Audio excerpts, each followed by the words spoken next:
Dave, you've got Tony going back out there today. What's going to be a key for him when facing this Cubs offense? They've got some nice players over there. Obviously, he's got to get strike one.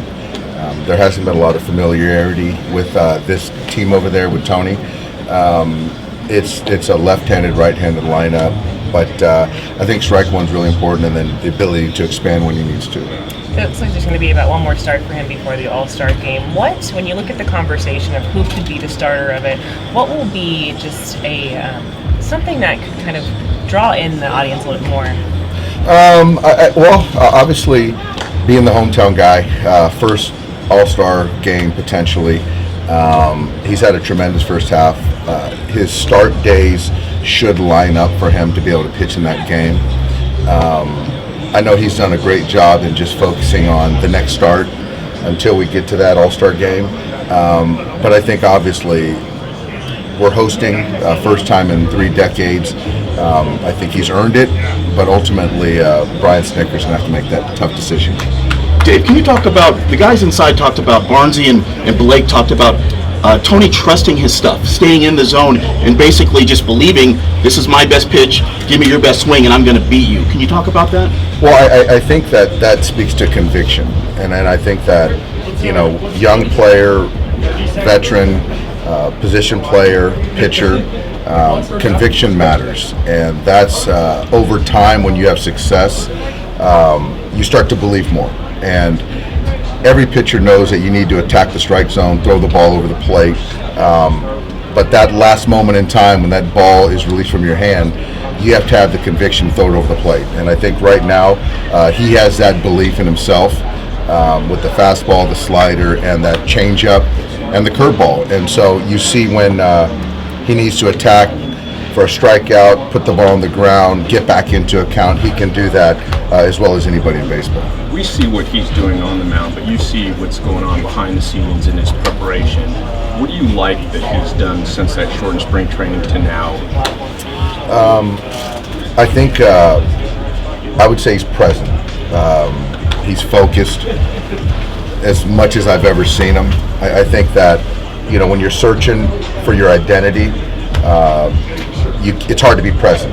And I think now, whether it's his side sessions, whether it's in the weight room, whether it's in his pre-series pitchers meeting or on the mound, he's in the moment. And he's not worrying about the All-Star Game. He's not worrying about his last start or his next start. And I think that right now when a player can be in the moment, it just gives yourself the best chance for success. Do you get the sense that being an All-Star motivates him? He's so tight-lipped, it's really hard to tell for us. Yeah, absolutely. I mean, he's not going to go out there and talk about it much, which I think is smart.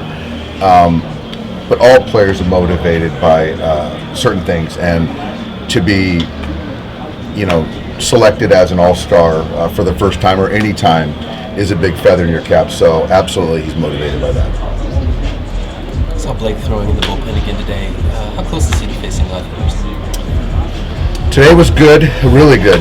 It was fastball, cutter. I think he's got a couple more of those where he's got to use his entire pitch mix, the slider, and do an up and down. But I think we're a couple weeks away from live hitters. But today was a really positive day for Blake. Does he need to get to full intensity in those sessions before he faces live hitters? Yeah, and that kind of, every session it's gotten ramped up the intensity. This one was better than, 3 or 4 days ago as far as full intensity. So we're going to continue to ramp it up, but again, it's been good every time. It's been better every time. And part of that's him kind of trusting how far he can push himself, right? It is. Coming back from any injury, there's going to be some uncomfort or some soreness, but you have to be willing to kind of push through that and know that it's going to be okay and trust it. And the last couple bullpens we've seen. Dave, last night it seemed like another game where when you guys needed runs, they came. Is that accurate? Can that happen in baseball when you're not scoring early? It can. Runs are hard to predict, but I think that the last 3 weeks, team offense, our intent has been way more consistent. And with the talent, if we can do that, runs are going to happen. Sometimes they come sooner, sometimes they come later, but you just have that sense that we're going to break through at some point in time, and that's what happened last night. So is that because of the talent? Is that something that you wouldn't show up at a box score? I think it's more of, for me, I think it's more of a mindset. I really do. I think that, sometimes in the middle innings, I think that we've given a number of at-bats away to not be able to build an inning. But I think over the last 3 weeks, you get 27 outs, and I think we've done a much better job of having those guys to earn every out. I think we've done a much better job collectively. This period that you've had to navigate without Blake, more recently without Daniel, a couple days without Craig, in theory that becomes a real problem because you're putting guys in situations, leverage situations that maybe haven't before. Clearly the results show that it's worked out, and I'm wondering how much of that is just them stepping up, how much of it is you having a handle on guys' strengths and weaknesses going into this kind of period where you're searching for set on them really. It's a combo. I think that our run prevention guys, Mark Pryor, Josh Bard, Danny Lehman, Connor McGinnis do a fantastic job of giving me all the information I need working with the players. I think we have good players and guys that are taking advantage of opportunities. We're missing some key pieces out of the pen, but there's not a guy that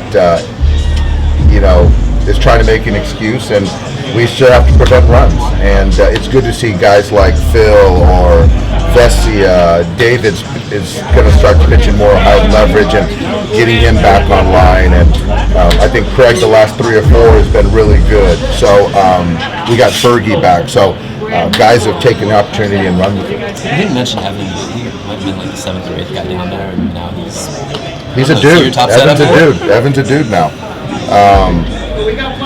He's got a good story, and so we're lucky to have him. I don't know where we'd be without him. I just love his heartbeat. He's got a great head, and he's got good stuff. So I feel comfortable putting Evan in any spot versus any hitter. Steve, any additional information on CT3 or anybody else on the line? No, nothing on CT. I think it's going to be a couple, 2-3 weeks before we see him for sure. Yeah. See Miguel Vargas is in the Futures game? No, I didn't know that. That's great. Miggy is going to come fast. Third base, second base, first base. We've got him out in the outfield a little bit. I'm excited to watch him in the Futures game. He's a baseball rat. His dad was a great player in Cuba. He's a smart player, a sweet, lovable guy. He's going to play this game for a long time. How much have you just been hearing about what he's done down there, especially after the impression he left you guys in spring? I check in on Miggy every day. Jake Lamb had a great relation with him and mentored him really well in OKC. But there's a lot to like, a lot of good ingredients with Miguel. Were you planning to watch the Futures game before Jack told you that Miguel Vargas was in the Futures game? I was not going to watch the Futures game until Jack told me Miguel was in the There you go. Thanks, Jack. That'll be good. You can double dip before the Angels game. There you go. That's right. Bobby Miller and Diego Hurtado are playing. Great. Both. I love them all. All right. Thank you. Thanks, Dave. Yeah, Appreciate it.